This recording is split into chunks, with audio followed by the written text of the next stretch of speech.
Welcome everybody. Thanks for joining us today. It is a very exciting day. We have with us Connie Gallippi.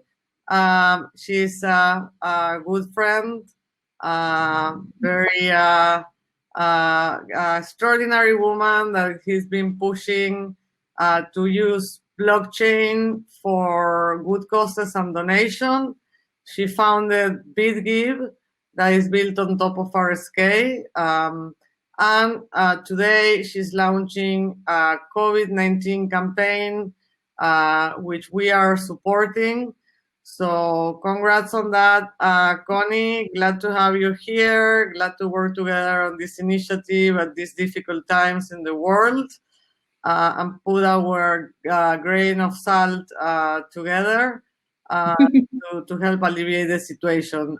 So basically what we want to do today is take this opportunity to have Connie explain in more detail what is BitGive, what is GiveTrack, and then tell us a little bit more about this campaign that is being launched today, and hopefully get all of you on board to help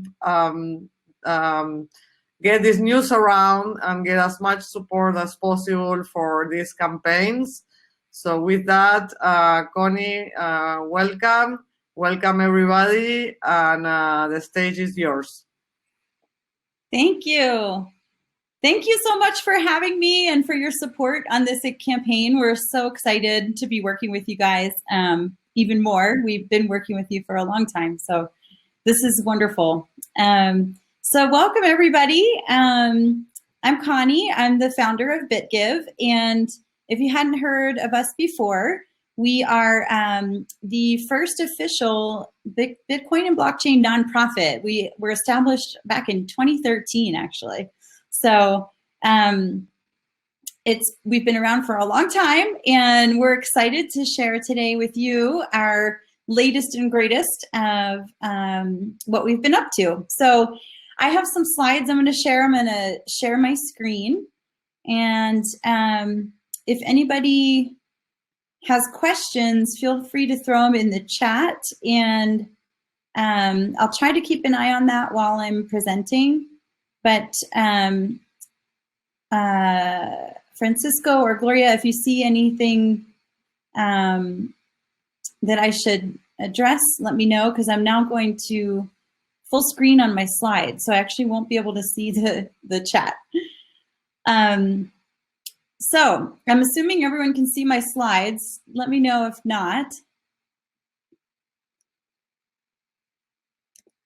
So we are, I mentioned, a nonprofit, and our entire focus is leveraging Bitcoin and blockchain technology for nonprofits. So we're a global foundation, and our mission is exactly this. We've done a number of different projects and programs for leveraging this technology for nonprofits over the years.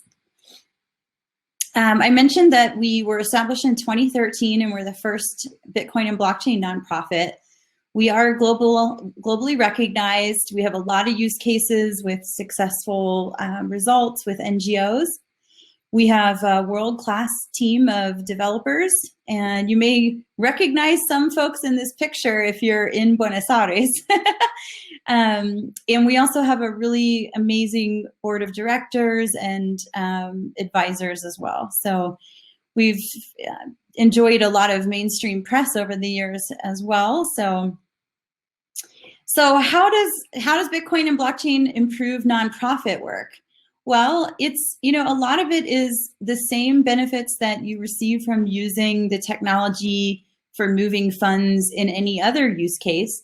But when you think about it with the lens of nonprofits, it's really exciting for them in a lot of ways. First, they can fundraise globally without borders, so they don't need to establish different organizations in every country in order to fundraise legally. They can just fundraise in a global currency, which is pretty exciting. It also reduces costs significantly, especially for overseas and cross-border transactions. sometimes can be up to 20% or more in fees using our traditional systems and moving funds globally. And with Bitcoin and cryptocurrencies, significantly less using the blockchain in the Bitcoin network. There's also reduced costs in currency exchange. Money gets to the needs and locations much faster. Only takes minutes versus weeks or sometimes even months. And we have the accountability factor of transparency through the blockchain. So lots of really exciting use cases for the nonprofit sector. And this is just a showcase of all the different groups we've worked with over the years. I think we're at least 20 now, and they're all over the world. You'll see a lot in Latin America, several in Africa, several in the Caribbean, several in the US. We're pretty much all over the place. So even the Ukraine. So we more recently created GiveTrack, which is our fundraising platform, and it basically brings all of the benefits of the technology together into one place for nonprofits and donors to access it and use it. And GiveTrack was built with RSK technology. So we're very happy to be using their technology. So I just wanted to show you kind of how it works, what it looks like. You can check it out at givetrack.org. Essentially, we have a number of different nonprofits fundraising on the site, and they can present their projects, set their goals, tell you what they're looking for funding-wise and what they'll be using the funding for, and then collect donations on the site. And then what's unique about it is you can follow those donations. So this is all visualizing the blockchain data from donors coming in on the left to the wallet that's owned by the nonprofit in the center, and then to back out again when they use the funds for projects, to implement projects. You can see the flow back out of the wallet. And each of these you can click on to take you to the transaction on the blockchain itself, which is the data you see at the bottom there.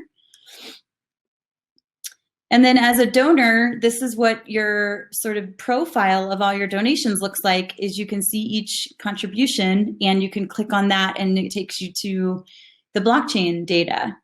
So you can actually see and confirm for yourself that yes, indeed, your donation got to the nonprofit you intended it to get to.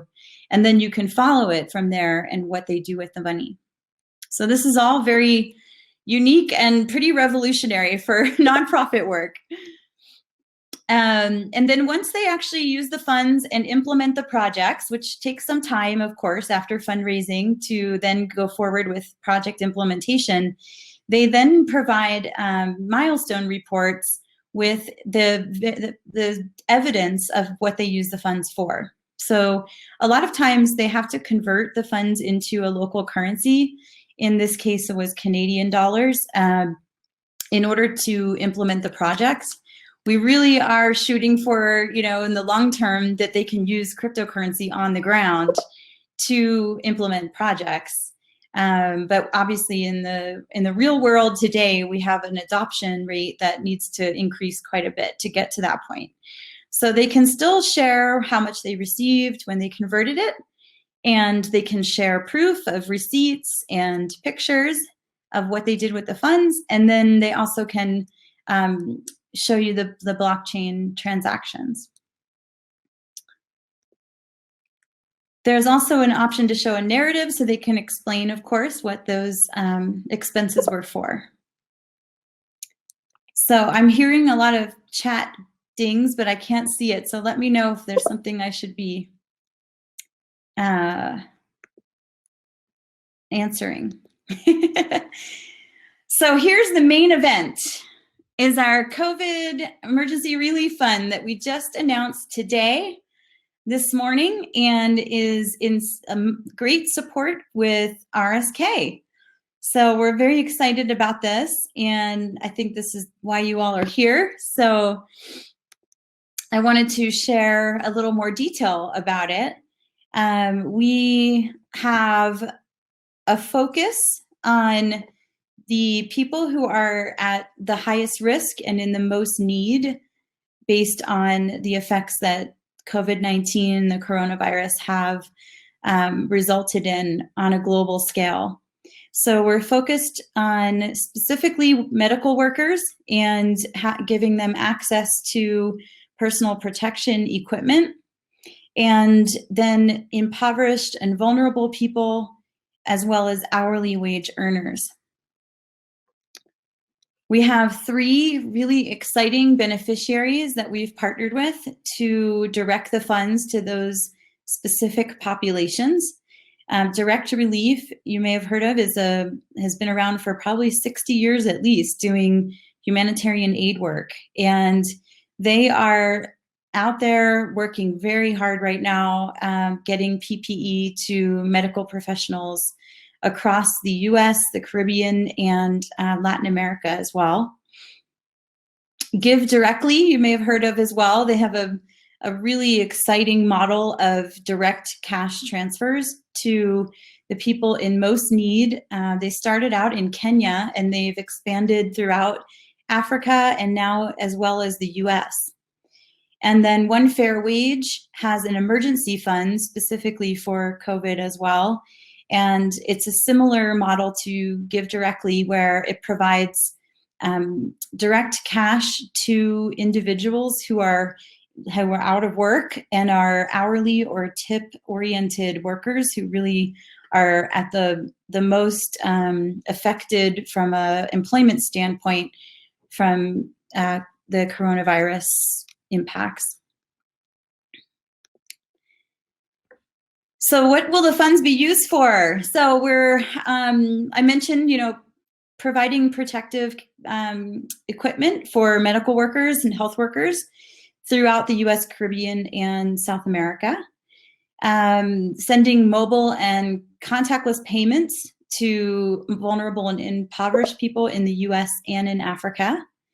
And then providing cash assistance to the types of workers that are restaurant workers, say Uber drivers, delivery workers, and any sort of hourly and or tip focused workers. So, do you want to donate? I'm going to show you how that works. I have just some screenshots here of what the site looks like if you go to givetrack.org. And we have an exciting sort of new view to focus on this campaign, since we know it's affecting everyone globally. So it's unique in that sense in many different ways. So this is what the campaign page looks like. And if you choose to make it, you can see a lot more information here about what we're doing. And then if you choose to make a contribution, I want to show you we have 3 different ways to do that. We have Bitcoin, of course. We just implemented over the past week or so a new PayPal option that's unique just for this campaign. And we also have a direct integration with Uphold. So if you use Bitcoin, it's very straightforward. You put in the amount you want to donate, you get a QR code, and you're done. It takes a few minutes for it to register on the blockchain network, but I'm sure many of you have used Bitcoin before, so you're aware of that. The second one is Uphold, and if you have an Uphold account, it directly integrates to your account, and it'll show you a drop down of the different cards you have in Uphold and how much money you have in each one, so that you can choose what currency you want to donate in. You can choose from 50 different fiat and cryptocurrencies, all the different currencies that Uphold provides services for, you could choose from to make a donation. And then the third is our PayPal new option. This is a unique option I mentioned that we just implemented for this campaign. And the donations would go directly to BitGive through PayPal. So they're handled a little bit differently as far as not being able to track them individually, but we'll be aggregating those donations that come through in PayPal and moving them over to GiveTrack ourselves, and then sharing with donors the Bitcoin transactions associated with those in order to follow them. This is what the PayPal option looks like. It's typical PayPal integration, but you can choose the COVID campaign.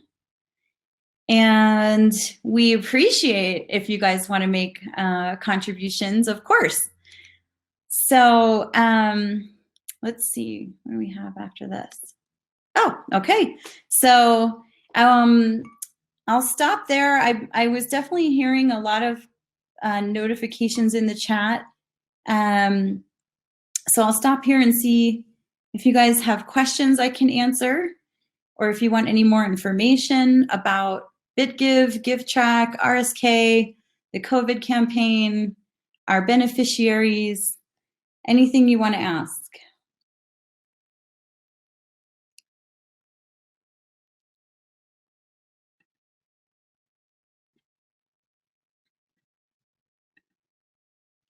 Are you guys there?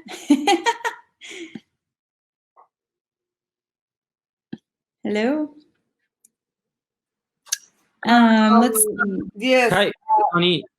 Could you help, sorry, Fran, could you help with the Q&A?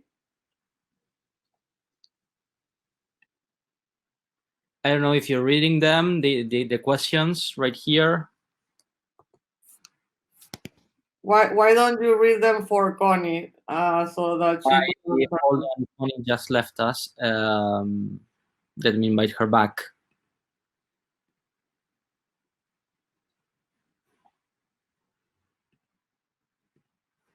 Okay, sorry. There you're back, Connie. Okay, the first. I was trying to get off screen share so I could view the chat, and I hung up, I guess. Sorry. Okay, so we have questions.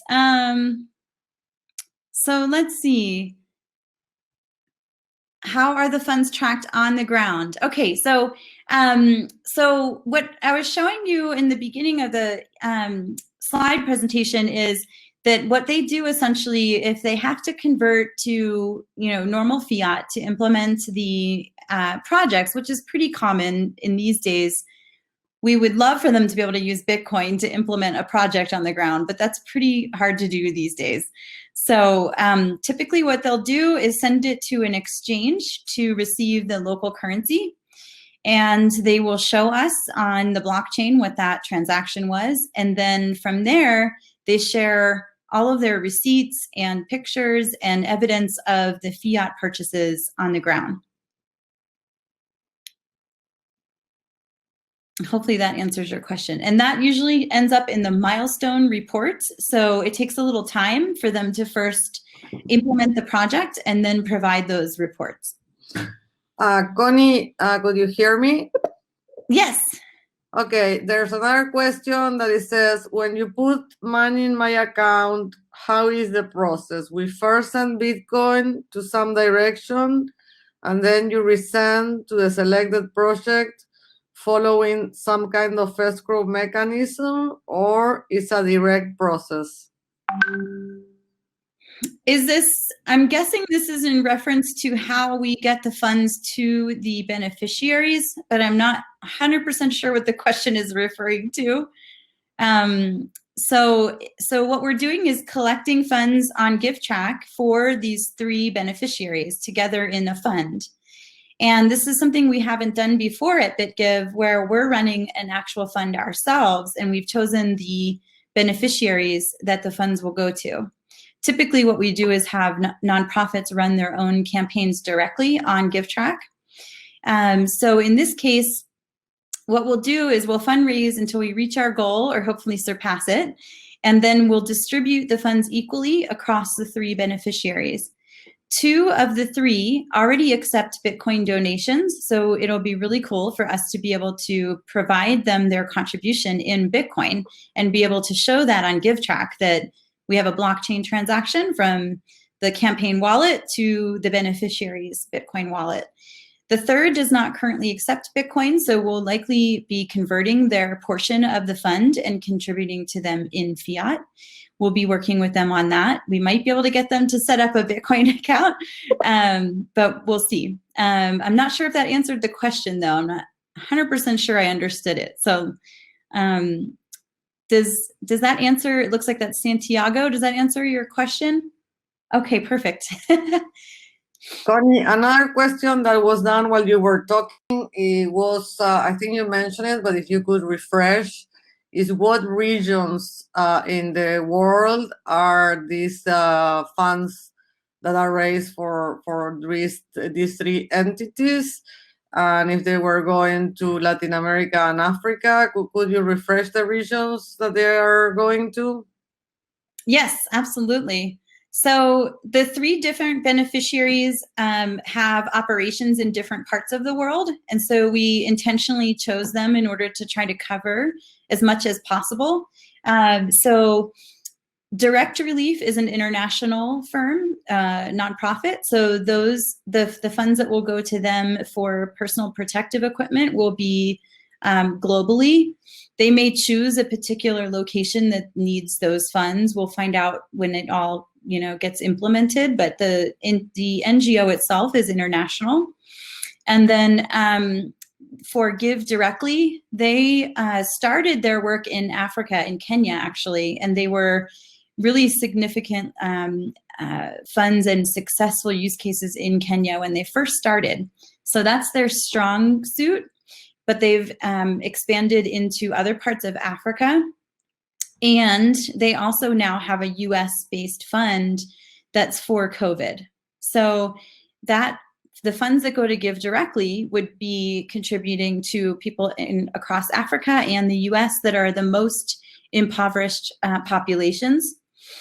And then the third is One Fair Wage, and they have an emergency fund for COVID, and they're focused on US hourly workers. So that's a US program. Give Directly is Africa, US, and Direct Relief is global with a focus on Caribbean, Latin America, and US. Thank you, Connie. Another question is, or question and a comment. It's amazing what you have accomplished. Can you tell us a little bit more about the beginnings of BitGive? Oh, sure. Thank you. Yes, it's been almost 7 years since we started, and it's insane to think that, honestly. But so we initially started the organization when the industry wasn't really an industry yet. It was more of a budding community that was really entirely focused on Bitcoin. There were no other cryptocurrencies. There was no real talk of blockchain, even though Bitcoin is blockchain. It was a long time ago. And so the idea was seeing the potential of the technology itself and the industry back in those early days. The idea of BitGive was to create a philanthropic institution and organization that represented the industry and was able to give back on behalf of the industry itself as the industry grew and became more and more successful. And as we've evolved over all these years, we've also been able to benefit from the technology itself more directly and leverage it and build on top of it. So we took on the idea of building GiveTrack about 3 years ago, and we built initially a minimum viable product, and now we have our current site. And it's really our very direct and hands-on technical way of providing resources that leverage this technology and focus on the nonprofit community. So it's been quite a journey, but I don't know if that answers your question. It was so much has happened over all these years, but that's the short version. Could you refresh for the community before we go to the next question? I think you mentioned it. Javier said yes, that answered his question. Could you talk again, what is blockchain bringing to the table for charity and NGOs?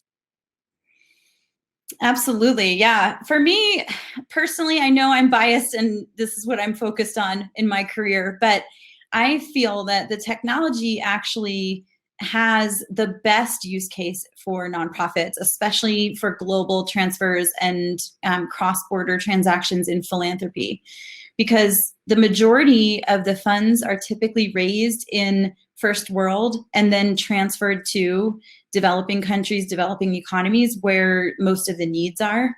So there's a significant amount of global transfers and funds being moved around the world.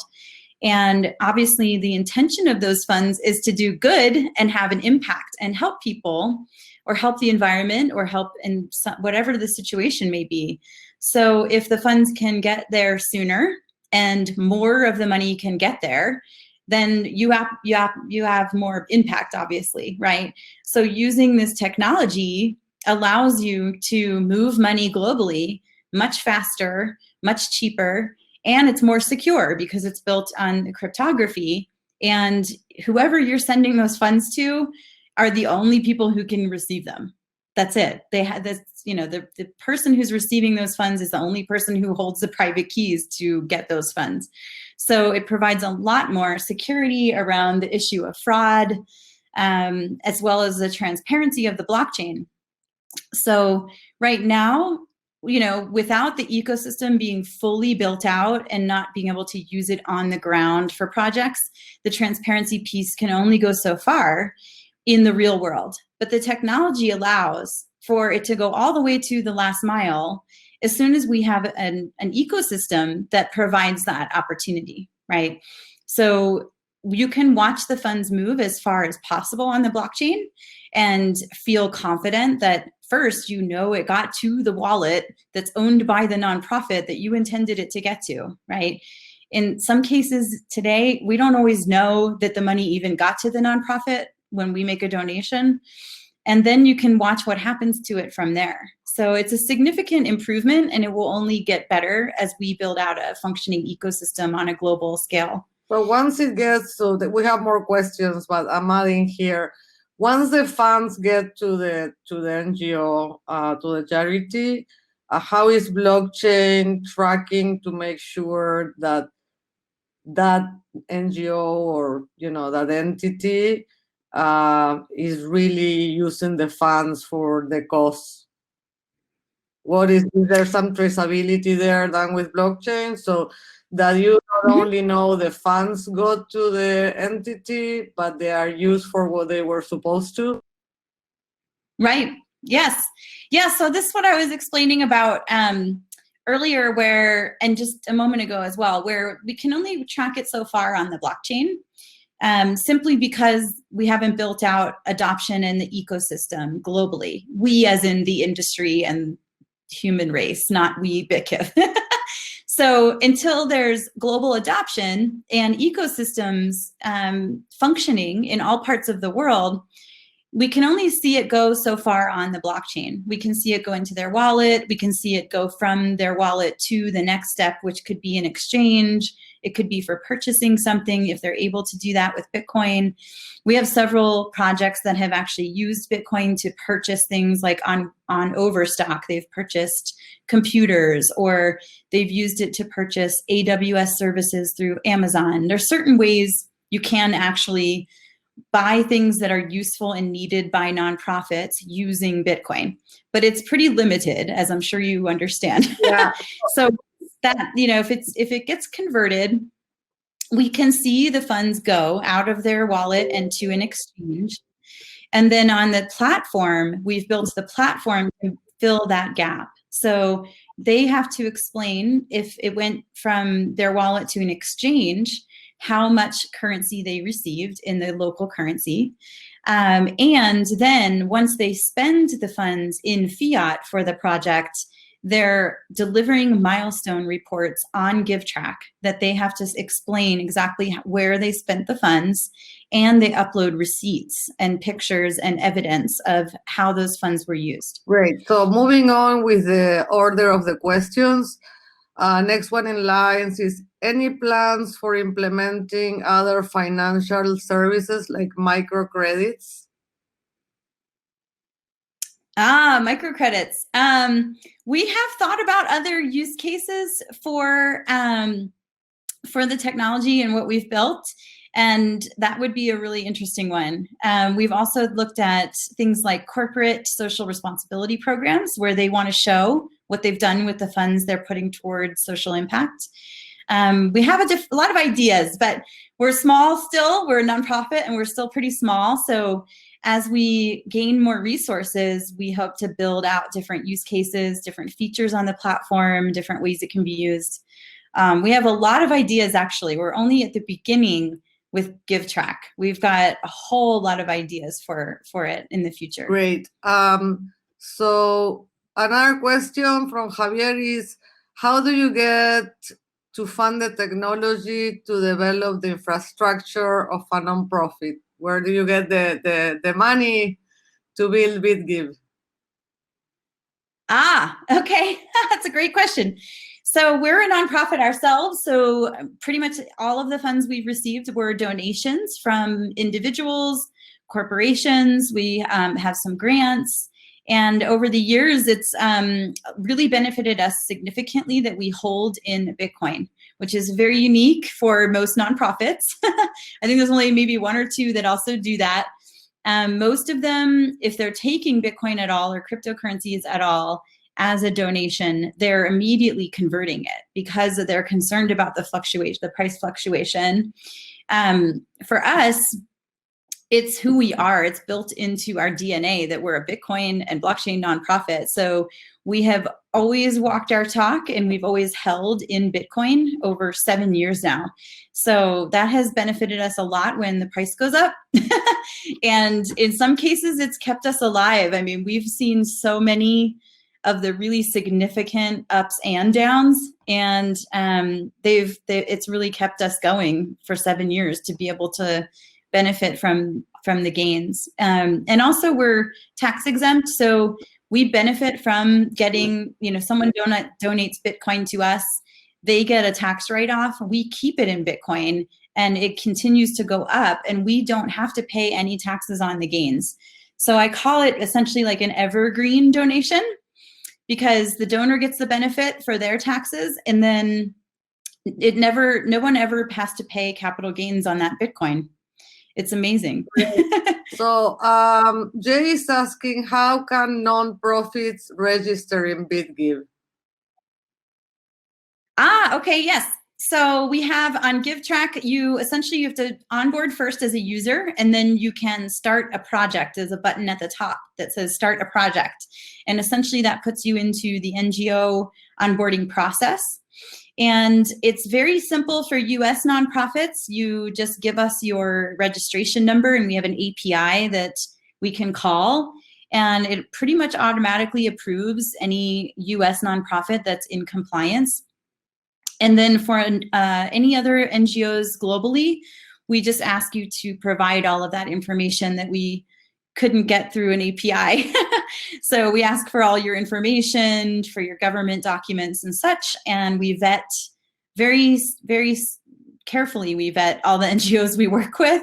And then if you pass all those hoops, you get approved on the platform. But basically, whoever wants to start a campaign using your platform goes to the platform, and there's a button on a place where you say create a campaign, and then from there it goes through the process. Yes. Okay. Then Santiago is asking, how many users are using your platform? That's a good question. I think right now we're in the maybe hundreds. It's been live for only about a year. So we're still gaining traction, but we'd love to change that with this campaign. But I would guess it's in the hundreds at this point. And the other question is, how much money have you donated until now? Or how many projects have been beneficiary from your platform? That's a great question. So, wow. So over this past 7 years, we had early on, before we had GiveTrack, we had a number of campaigns where we just ran them directly because we didn't have a platform. And then we had the minimum viable product version of GiveTrack, and now we have the current version of GiveTrack. So When you combine all of our projects over all of those years in different formats, I believe it's over 150,000 at this point to 20 different NGOs, and that does not include the current COVID campaign. So that would add 3 more NGOs and however much funding we are able to gain and raise through that program. So I think, well, Fran is commenting that at IOVlabs, we have, which is the organization behind RSK, RIF, and also Taringa. We have 2 projects right now with micropayments and credits. One of them is at Barrio 31 in the city of Buenos Aires, and another one at the NOA. And Agustin, who will introduce himself here in the chat room, is the person that is leading our social impact campaigns and initiatives, and you could always get in contact with him. Connie, if people want to get in contact with you because they have suggestions or questions, what's the best way to do it? The best way is, well, there's a number of ways. Our email is info@bitgivefoundation.org. You can always email us there. And then we're also on social media. So we have Twitter account, we have Facebook, we have LinkedIn, we have Instagram. We're not always hanging out on Instagram, but we have an account there. And there's also, emails on GiveTrack as well. So you could email contact@givetrack.org. There's many ways to reach us. Okay. On the other hand, Agustin from our social impact team put in there in the chat, if anybody that's here has a social impact related project, his email is agustin@iovlabs.org, and you could contact him there. Can you tell us, Connie, about some of the most successful campaigns you have today on BitGive? What were they about, and what countries or regions they supported? Sure.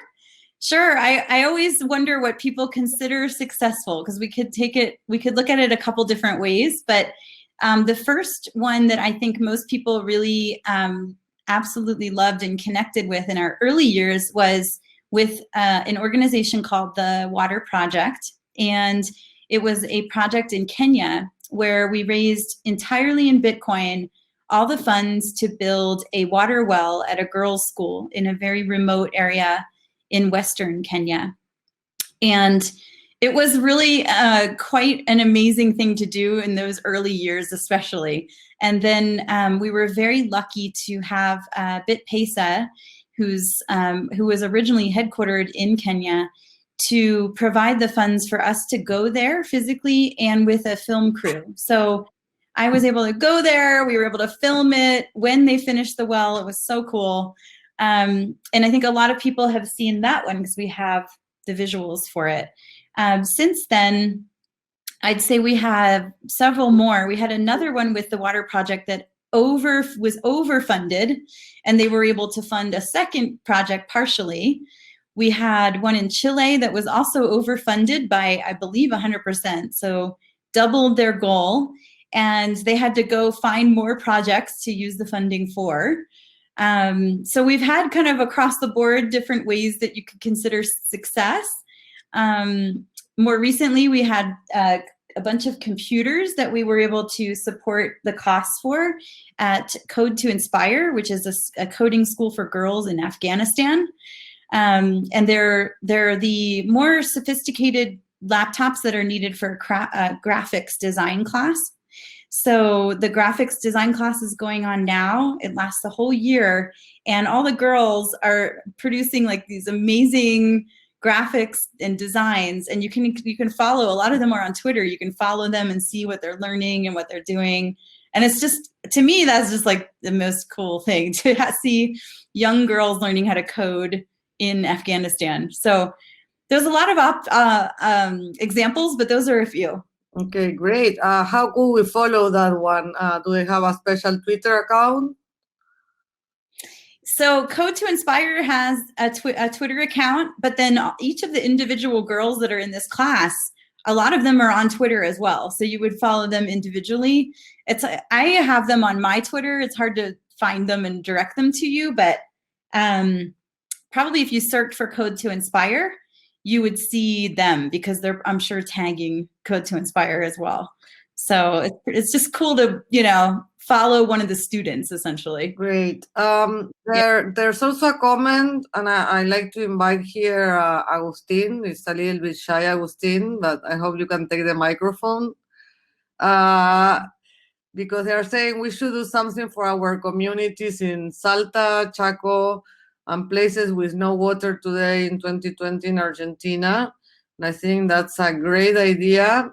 But I also think that while not addressing all those communities, Agustin is working to launch soon or to announce a campaign that is related to clean water for Argentina. It wasn't done through BitGive, but I think it's a great idea to promote more to get on BitGive. Agustin, if you're there, do you want to mention briefly what is that project about that we're going to announce?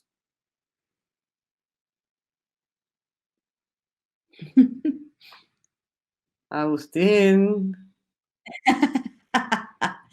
He might need to come to the stage. I'm not sure. Okay. It sounds awesome. Well, if he can come to the stage right now, well, we are going to be announcing it soon.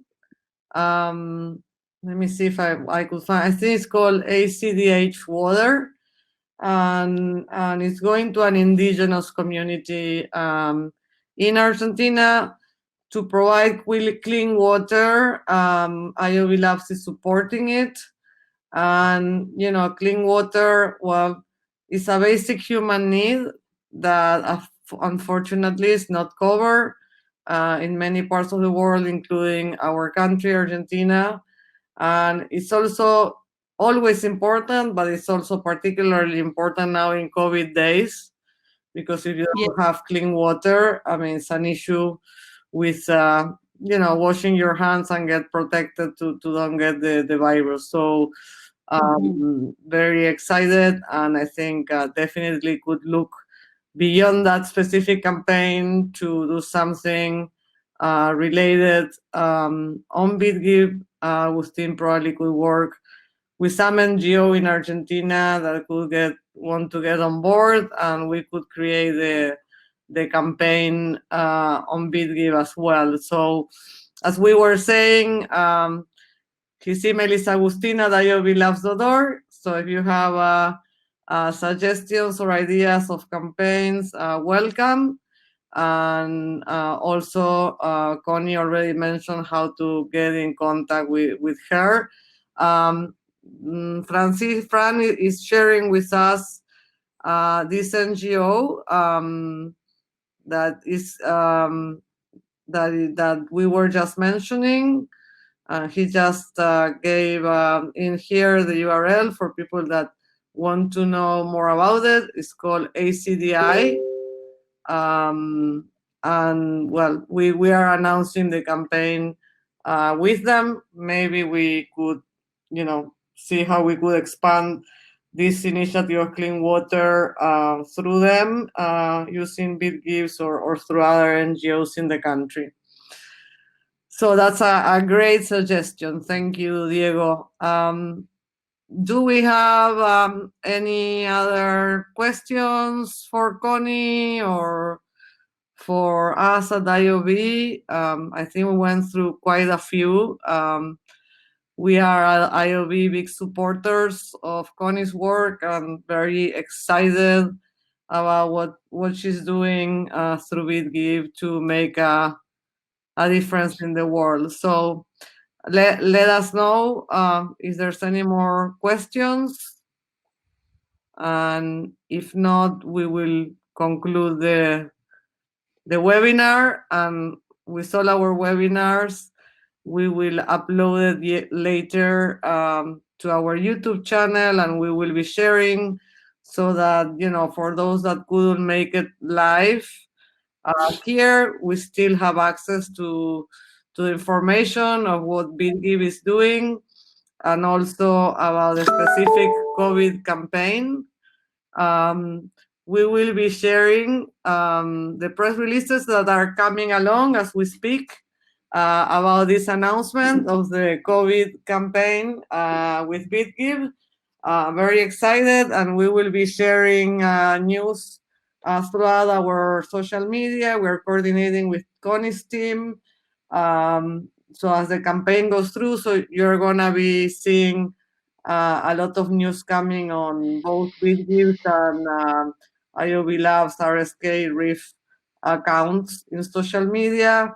So if you help us spread the word, I think that will be great. So they send you love. Team is sending you love. Love you and all you do for the True Vision of Bitcoin. And one of its most important original use cases, Connie. So some love from the community coming to you from this webinar. Thank you so much, everyone. I really appreciate it. And hopefully we can all come together as a global community and make a difference with this crazy virus we're all dealing with, and hopefully make a real difference and help people's health and lives improve. Okay, thank you, Connie. Fran, is there any other comments from you before we close? No, yes, I mean, I'm back here. Well, thank you, everyone. Thank you so much for joining. Well, our next webinars will be tomorrow. We will be having two about Refontaine, which is one of our newest projects, and we will keep on doing this. Also, stay tuned and please follow us on social media, and we will keep on writing and telling you about our exciting new projects. Thank you so much. Thank you, everyone.